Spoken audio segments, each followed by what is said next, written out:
central nervous system, part 1. Now, please note that the central nervous system is not really divided into 2 parts, but it is done so that it can be done easier in these lab sessions. Okay, so this session is going to include the following: an introduction to the mental status exam, examination of 12 cranial nerves, test for meningeal irritation, and also test for hypocalcemic tetany. We will first start with the equipment that you will be needed for this examination. You will be needed an open paper clip or safety pin,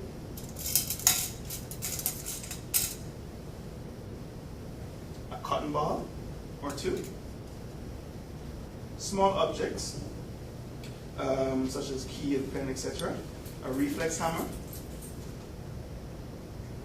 vials of something that gives off a distinctive smell, such as clove, coffee, or vanilla. Vanilla is demonstrated here.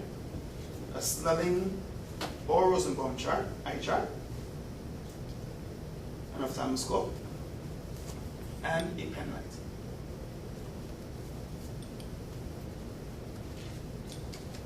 We shall then proceed to the next phase of this examination.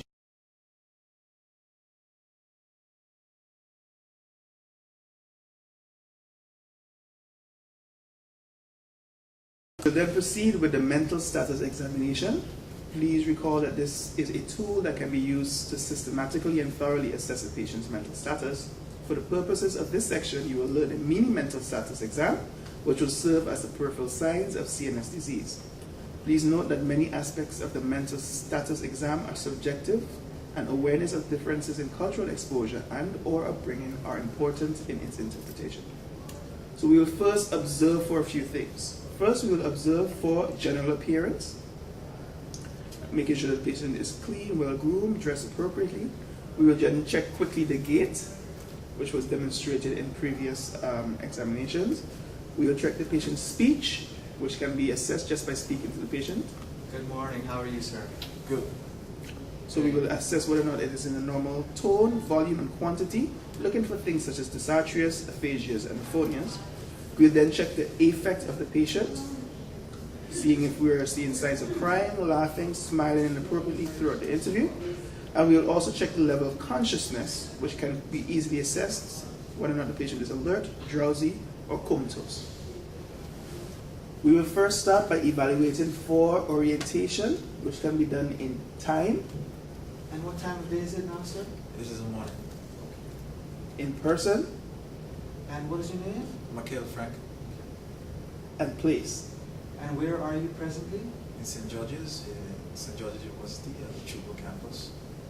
Proceed with assessing the patient's memory. And first we will assess immediate recall by asking the patient to immediately repeat 3 words that you give to them. Can you please repeat apple, banana, orange? Apple, banana, orange. Then we will speak about short-term memory, which we will assess at the end of the interview by asking the patient to repeat the same 3 words. We will then proceed with long-term memory, in which case we ask the patient to recall an event in the past, something that you, the examiner, can corroborate or confirm. In 2004, what was the major event affecting your ear? The passing of Hurricane Ivan. We will then proceed with abstract thinking or reasoning. For this one, you usually ask the patient to interpret a proverb, for example. What does beauty is in the eye of the beholder mean? It depends on the individual seeing beauty as it is. Or alternatively, you can ask the patient to compare 2 things that may be similar. So you can ask, for example, An apple and an orange, how are those 2 things similar? Both grow on a tree. we will then proceed with assessment of judgment. This is usually done by painting a scenario and asking the patient how they would respond to it. Let me ask you something. If you were to walk into a room with nobody there and you find a wallet full of money, what would you do? I will try to find out who it belongs to and return to him. We will then proceed with the analysis of the patient's higher functions or mathematical abilities. Please remember that the patient's educational level can actually contribute to how the response to these questions are. We can first start with posing of a numerical type question. Can you start with the number 100 and subtract 7 from that? Sure. Okay, and just continue subtracting 7. 86, 79. Or alternatively, we can pose a question that it requires a patient to think. Can you spell the word world backwards? Sure. DLROW. And we will wrap up this examination by again testing short-term memory by asking the patient to recall the words that would have been posed before. Earlier I asked you to repeat 3 words for me. What were those words? Apple, banana, orange. This concludes the mini mental exam. We shall first start with the examination of the cranial nerves 1 through 12. Cranial nerve number 1, or the olfactory nerve, is the one that gives us the sense of olfaction, and it's the only sensory modality which direct access to the cerebral cortex without going through the thalamus. The olfactory tract projects mainly to the uncus of the temporal lobes.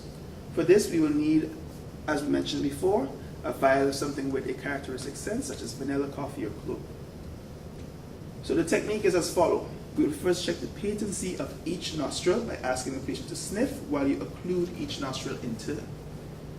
Breathe in. This is important to make sure that the patient can actually do the test. We will then proceed by asking the patient to close both eyes Can you please close your eyes? and then using a familiar non-irritant odorous substance, like mentioned before, you will occlude one nostril and test the smell in the other. Can you sniff Yes. and tell me what that smells like? Vanilla. We can then proceed with the same in the other nostril, preferably using another scent. Sniff again. And that is Vanilla again.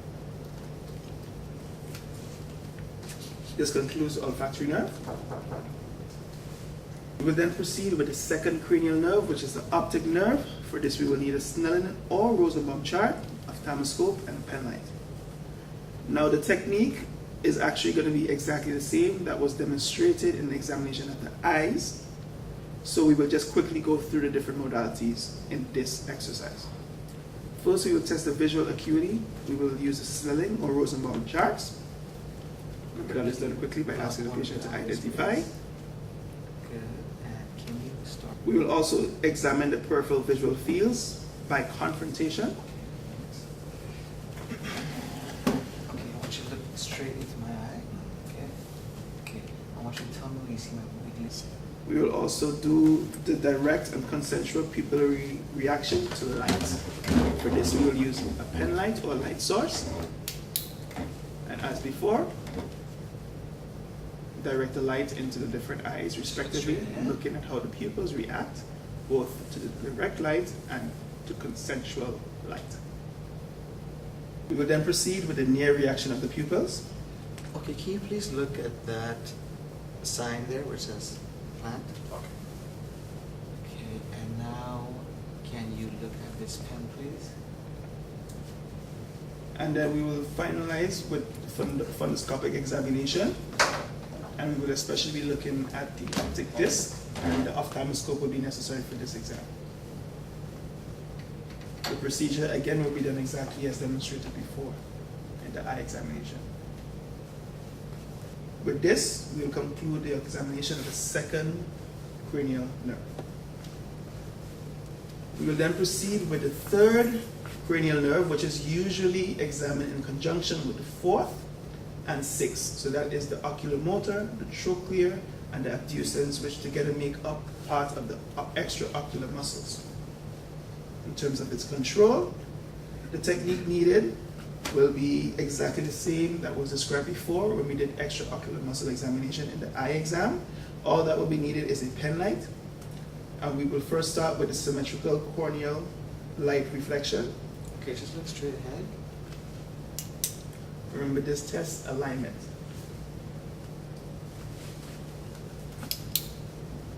Then we will continue with the H test. Can you just keep looking at the tip of this pen actually? Keep your head straight.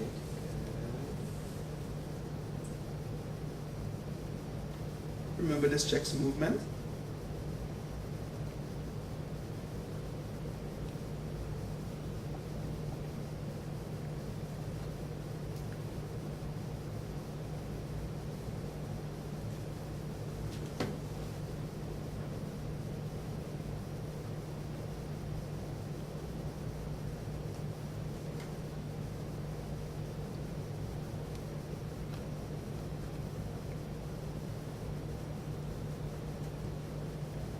And then we will do the convergence.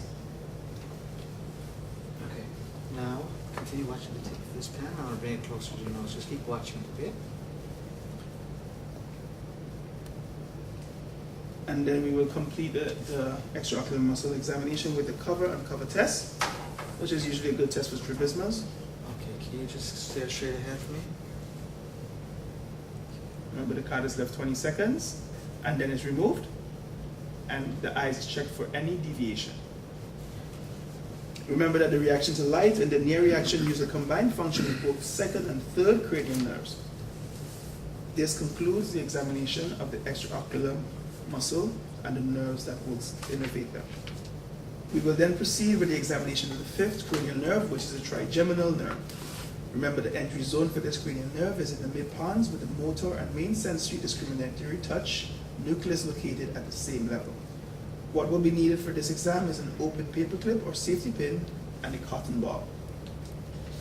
We'll first start by remembering the division of the cranial nerve in this area into 3 different regions: the ophthalmic, which is V1, the maxillary, which is V2. So the ophthalmic will be in this area at the top, the maxillary will be in the middle, and the mandibular will be at the bottom. This involves testing sensation bilaterally in the distribution of the ophthalmic, maxillary, and mandibular divisions. Pain and crude touch. We'll first demonstrate to the patient in an area not being tested what they should expect to feel. We'll first start by demonstrating pain and crude touch. First, you demonstrate to the patient in an area not being tested what they should expect to feel. Use the open paperclip with the pointed end as pain or sharp, and the rounded end to represent dull. Okay, now I'm going to touch you with this paper clip, and when I touch you with this end, you're going to tell me that you're feeling sharp, Okay. and when I touch you with this end, you're going to tell me that you're feeling dull. Okay. Okay? So can you close your eyes, and I'm going to touch you in different parts of your face. All right, great. Now is that dull or sharp? Dull. Remember to go comparatively left and right, and to go in all 3 divisions. Dull or sharp? Sharp. Dull or sharp? Sharp. Dull or sharp? Sharp. Dull or sharp? Dull. Dull or sharp? Sharp. Dull or sharp? Dull. Dull or sharp? Dull. So this is done randomly, and the patient reports on each occasion what they are sensing. We'll then proceed in the same manner to test for light touch using a wisp of cotton, first demonstrating to the patient the sensation. Okay, so now I'm going to touch you with this cotton tip here. Right? Feel that? Yes. So you're going to tell me when you are feeling it. Whenever you feel it, just say, I'm feeling it. Okay. All right, close your eyes. Okay. Yes, I'm feeling it. Feel it? Are you feeling it now? No. Yes, I'm feeling it. Yes, I'm feeling Are you feeling it presently? it. No. Yes, I'm feeling it. I'm feeling it. Then we will continue by testing the motor component of this nerve. Again, remember that the areas that constitute the motor component are temporalis, the masseteres, and the pterygoids. So for the temporalis, we ask the patient to clench their teeth or to bite down while you palpate the muscle. Please clench your teeth. Remember, both sides are palpated simultaneously so that you can compare. We'll then move on to the masseteres. You ask the patient to clench their teeth or bite down while you palpate the muscles in the masseteric region. Again, simultaneously. Keep your teeth clenched. We continue with the pterygoids by asking if the patient can move their jaw from side to side, feeling for resistance by trying to pose the movement with your hand. Okay, can you now push your hand away with your jaw? Good. Excellent. The last part of this nerve is to test the corneal reflex. Please remember that this part of the reflex is a sensory component, and it's done with a wisp of cotton. So with the patient looking up and away from the doctor, You will touch the cornea with a fine wisp of cotton, ensuring that this cotton, of course, is clean to begin with, and you will look for the patient to blink in both eyes. Okay, can you look at that light? Just keep your head straight and look at that light. Okay? Do that. Absence of blinking suggests a lesion of CN5, which is the afferent component of this reflex. Don't forget that cranial nerve 7 is actually the efferent or the motor component. The second reflex in cranial nerve 5 is going to be the jaw jerk reflex. For this, we will be needing a tendon hammer, and the technique is as follows. We will strike the lower jaw below the lower lip with the mouth slightly open. Okay, can you relax your mouth? Just relax it open a little bit.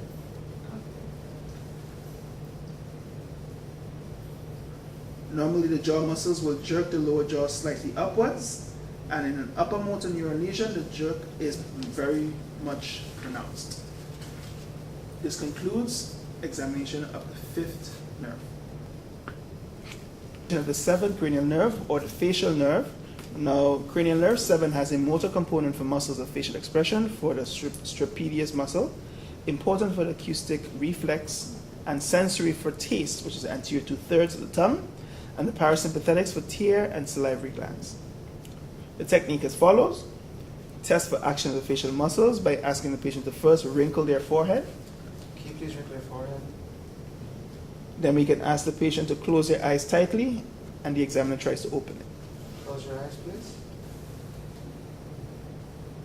Good. We will then ask the patient to blow or puff out their cheeks. Can you just puff out your cheeks? Then we'll ask the patient to whistle, or at least attempt to do so. Can you whistle? Then we'll ask the patient to show their teeth or smile. Can you please smile? This essentially is the motor component. Remember, what happens in an upper motor neuron lesion of cranial nerve 7 is that the patient will be able to wrinkle his brow, but only the lower part of the face on the contralateral side will be affected, and this is due to bilateral control to the upper facial muscles, or the frontalis and the orbicularis. The lower motor neuron lesions, of course, will be an ipsilateral weakness of the upper and lower face at the same time.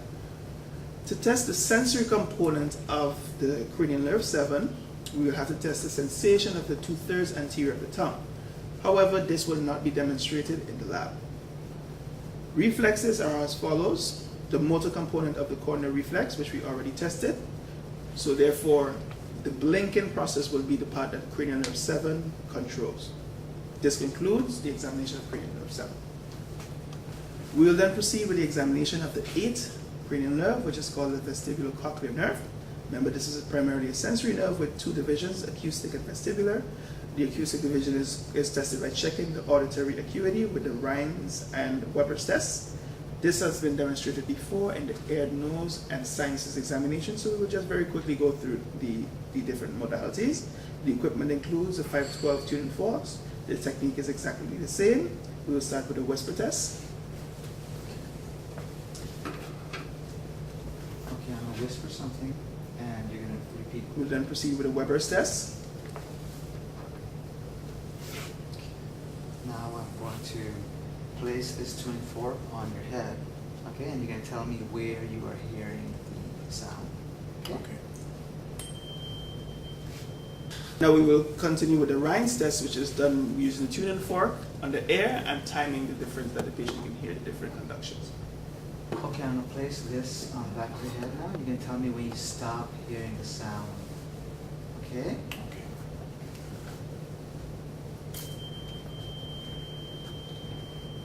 This concludes the examination of the vestibulocochlear nerve.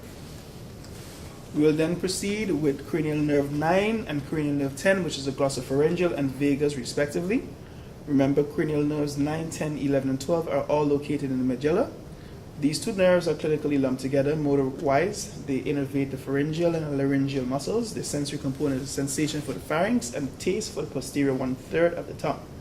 For this, we will usually need a tongue depressor. But because what we're going to be demonstrating is the gag reflex, which has already been done, we will just explain it and not do it again. The technique and interpretation is as follows. We first check the movement of the soft palate by asking the patient to open their mouth widely and say ah. Can you please open your mouth widely? Okay, say ah. Ah. Now the examiner is going to be looking for movement of the forces with central non-deviated uvula. Again, the gag reflex can be tested, and as you would recall, you would touch the posterior pharynx with a tongue depressor, and the sensory component of this reflex is mediated by cranial nerve 9, and the motor component by the cranial nerve 10. This concludes the examination of cranial nerves 9 and 10 respectively. Proceed with cranial nerve 11, which is the spinal accessory nerve. It is completely a motor nerve for the sternocleidomastoid and trapezius muscles. The technique is as follows. You test the strength of the trapezius muscle by asking the patient to shrug their shoulders while you apply gentle resistance to the tops of their shoulders. Can you please shrug your shoulders? Very good. Then you test the strength of the sternocleidomastoid muscles by asking the patient to move their head laterally while you apply resistance to your cheek, opposing the movement. Okay, just turn your head. Okay. You'll be feeling the appropriate sternocleidomastoid muscles as it contracts, which is the muscle away from the direction that the head is turning. And of course, the interpretation again here will be important to point out whether or not there's a difference between the upper motor neuron control for the SCM, which is an exception to the rule of the ipsilateral cerebral hemisphere, controls the movement of the contralateral side of the body because of the crossing, then recrossing of the corticobulbar tracts at the high cervical level. The ipsilateral cerebral hemisphere actually controls the ipsilateral SCM muscle. Very important in coordinating head movement with body movement. And so if I want to work with the left side of my body, I want to turn my head to the left so that the right SCM will be activated. We'll then continue with the final cranial nerve, which is cranial nerve 12, or the hypoglossal. The technique for this one is to examine the tongue as it sits in the floor of the mouth first, looking for atrophy and fasciculations, asking the patient to open their mouth. Can you open your mouth, please? And then we can ask the patient to protrude the tongue, looking for deviation. Can you just protrude your tongue for me? Okay, This concludes the test for cranial nerves 1 through 12. For meningeal irritation are as follows. Remember, causes of meningitis include infection or blood, can also cause meningeal irritation, such as subarachnoid hemorrhage or a tumor. The technique includes 3 modalities. The technique for the following test, your patient should be lying completely flat. We'll first start with the test for nuchal rigidity, which is the inability to flex the head forward due to rigidity of the neck muscles. Okay, just relax. Okay. Remember, if flexion of the neck is painful but full range of motion is present, then nuchal rigidity is absent. The second test is called the Brzezinski sign, and it's done by flexing the patient's neck to see if it causes flexion of the patient's hips and knees. Okay, just relax. Okay. And the third is called the Kernick sign, which is a flexion of the patient's hip at 90 degrees, then extending the patient's knee, which should cause pain. So you first flex the knee to 90 degrees, Relax. and the hip all the way up Flex to your 90 knee, bend your degrees. knee for me. Okay, good. Relax your foot here. Okay, good. And then at 90 degrees, you extend. Okay, relax. And this extension would cause pain if it were positive. Then proceed with a test for hypocalcemia or tetany. The first technique is called the Chvostek sign. For this one, we will tap the patient on the face at a point just anterior to the ear and just below the zygomatic bone over the facial nerve. Turn your head a little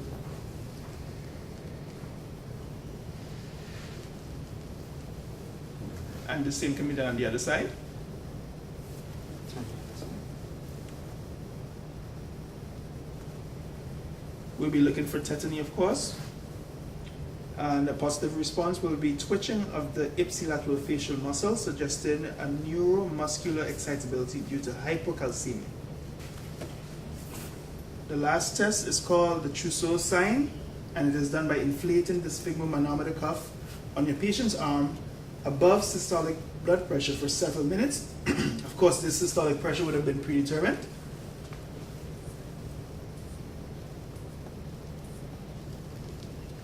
A positive response will be demonstrated here, and it is called a carpopedal spasm. Essentially, the patient will be doing a flexion of the wrists and the metacarpophalangeal joints and hyperextension of the fingers and flexion of the thumb, which suggests neuromuscular excitability due to hypocalcemia. This is an example of a positive response, which will be flexion of the wrists, the metacarpophalangeal joints, and hyperextension of the fingers with flexion of the thumb, suggesting neuromuscular excitability due to hypocalcemia. This concludes the examination of cranial nerves and CN1.